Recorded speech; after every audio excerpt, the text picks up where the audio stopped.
Hola amigo, quiero contarte sobre el auto Fiat Grande. El Fiat Punto de tercera generación es un automóvil del segmento B muy popular que ha estado en el mercado durante 11 años y todavía se mantiene fuerte. ¿Es tan exitoso? Descubrámoslo echando un vistazo a los coches usados. En 2009, Fiat presentó el modelo Punto Evo, 35 milímetros más largo, que es por un lado un lavado de cara del Gran Punto y, por otro, su versión más rica. Ambas variedades se ofrecen simultáneamente, pero el próximo cambio de nombre tendrá lugar en 2012.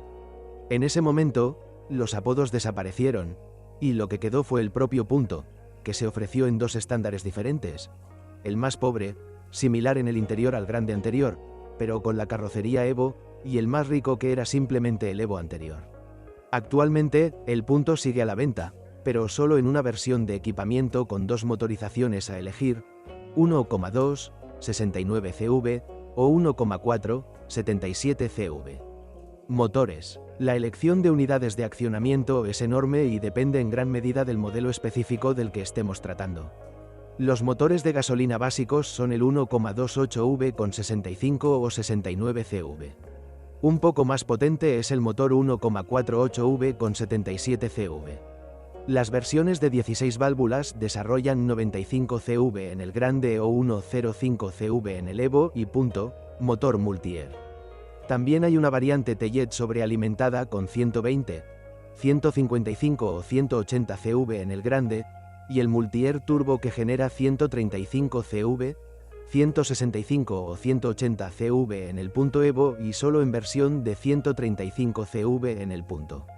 La última versión se ofreció durante un tiempo relativamente corto con el motor 0,9 Twinner con 85 o 105 CV.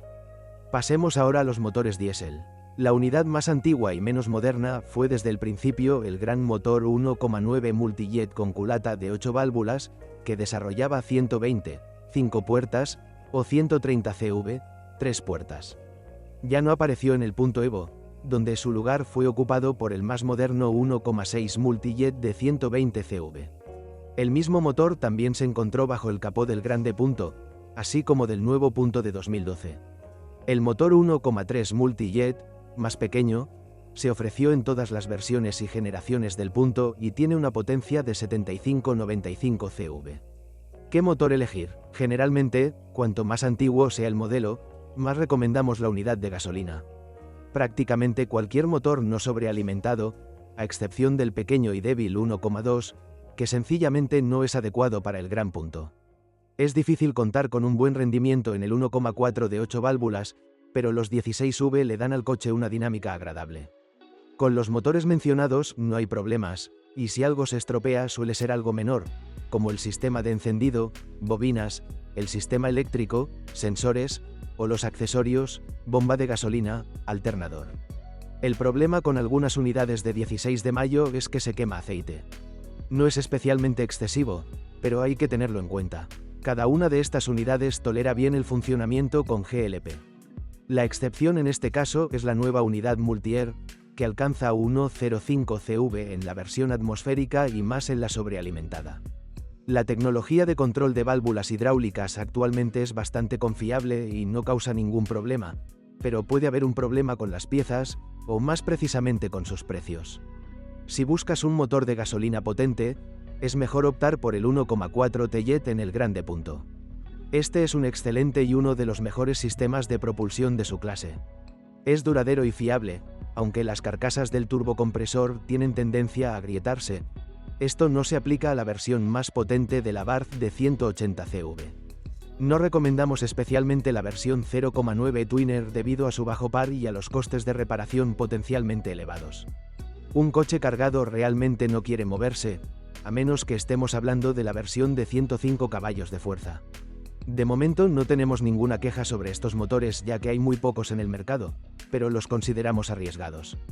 Cuando se trata de motores diésel, recomendamos motores más grandes, es decir, el moderno y muy refinado 1,6 Multijet o el más antiguo, tosco pero duradero y económico de reparar 1,9 Multijet. Sus problemas típicos incluyen daños en la válvula EGR, el regulador de presión de combustible o la válvula de sobrealimentación. Las reparaciones no suponen ningún problema para los mecánicos. Hay muchas piezas, tanto de repuesto como usadas. El motor 1,6 MJ será ligeramente más caro de mantener, pero funciona más silenciosamente y consume menos combustible. En ciudad no suele superar los 6L, 100 km. Su problema típico es el filtro DPF, que requiere viajes constantes fuera de la ciudad. Por lo tanto, en el tráfico urbano la mejor opción será el motor 1,3 Multijet producido en Europa, que, independientemente de su potencia, nunca convertirá al punto en un demonio de la velocidad. Sin embargo, el consumo de combustible es bajo. En carretera consume menos de 4L, 100 km y en ciudad menos de 5L, 100 km. Sus dolencias se deben a su construcción. La pequeña capacidad del sistema de lubricación significa que un descuido puede provocar escasez de aceite. Si el motor está lejos de griparse, el tensor de la cadena de distribución no funcionará correctamente porque se alimenta con aceite de motor. Esto a su vez conduce al estiramiento de la cadena. El problema se eliminó más tarde cuando se introdujo el punto, pero todavía se recomiendan controles regulares. Vale la pena señalar aquí que este motor no funciona con volante bimasa, pero su embrague requiere atención ya que no es duradero. Entonces, ¿qué motor deberías elegir? Recomendamos el gasolina 1,4 de 95 CV para personas poco exigentes que busquen un modelo más antiguo, o el 77 CV del nuevo punto, pero con la condición de que los bajos costes de funcionamiento sean lo más importante. También merece la pena arriesgarse con la variante Multi-Air de 105 CV. Si buscas prestaciones, lo mejor es elegir el 1,4 T-Jet o el 1,9 Multijet en el grande punto, o el 1,6 Multijet en el punto Evo o punto. A la hora de elegir un Multi-Air sobrealimentado hay que tener en cuenta que habrá reparaciones costosas. Para las personas que conducen mucho por la ciudad, se puede recomendar condicionalmente el 1,3 Multijet o el 1,28V. ¿Qué falla en el Fiat Punto? Grande punto. La calidad del interior es buena. La carrocería está muy bien protegida contra la corrosión, pero hay algunas pequeñas abrasiones en la pintura, alrededor de las puertas traseras. A la hora de comprar no merece la pena prestar especial atención al ajuste de los elementos y a los huecos entre las partes de la carcasa, ya que de fábrica parece normal en el mejor de los casos. Puede resultar un poco molesto que entre agua en el habitáculo a través de los pasos de rueda delanteros o de una ventana trasera dañada, así como de las manijas de las puertas atascadas. Vale la pena observar más de cerca cómo funciona el sistema de dirección. El punto de tercera generación está equipado con un sistema de dirección asistida eléctrica con modo City, que, cuando se activa, permite que incluso las personas más frágiles puedan girar el volante con el dedo meñique sin esfuerzo cuando están parados.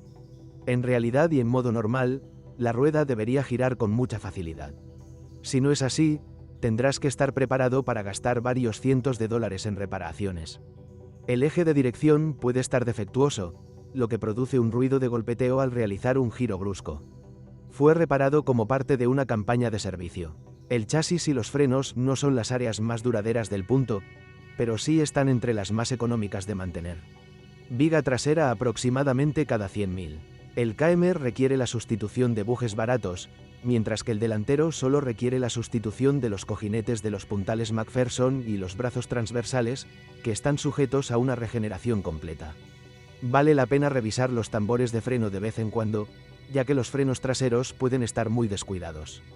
Un problema típico de los Fiat es el sistema eléctrico, y en el punto no es diferente. Mucho depende de la copia, así como de su condición técnica. Conozco personalmente a dos propietarios cuyas opiniones sobre el funcionamiento del sistema eléctrico son extremadamente diferentes.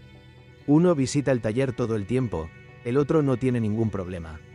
Es posible que fallen sensores individuales, bobinas o elementos del equipo, por ejemplo, bombillas fundidas o limpiaparabrisas que no funcionan.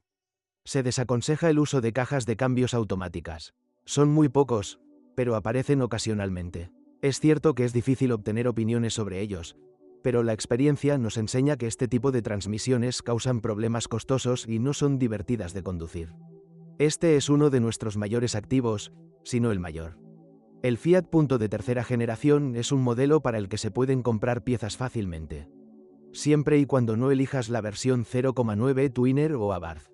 En este caso se aplican costes elevados y es posible que algunos componentes de Multi-Air solo estén disponibles en el centro de servicio. Afortunadamente, la red de centros de servicio autorizados Fiat está bien desarrollada y los precios del servicio no están entre los más altos. Los consumibles se pueden adquirir en casi cualquier mayorista y tampoco faltan las piezas usadas.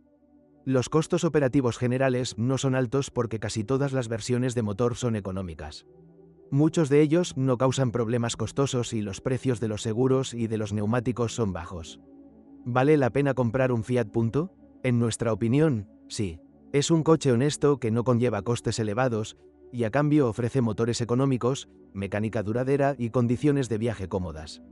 El coche tiene tanto éxito que, a pesar de llevar 11 años en el mercado, todavía puede seguir el ritmo de la competencia, y el único inconveniente de los nuevos modelos es la falta de un motor un poco más potente. Gracias por escucharme, no olvides suscribirte al canal y calificar mi vídeo. Si conoce algún problema con este automóvil que no haya mencionado, asegúrese de publicarlo en los comentarios. Carme.proeste, catálogo de todas las marcas de coches, motores, transmisiones, qué se rompe y con qué kilometraje, qué paquetes pueden golpear duro tu bolsillo. Aprenderás esto y mucho más sobre los coches en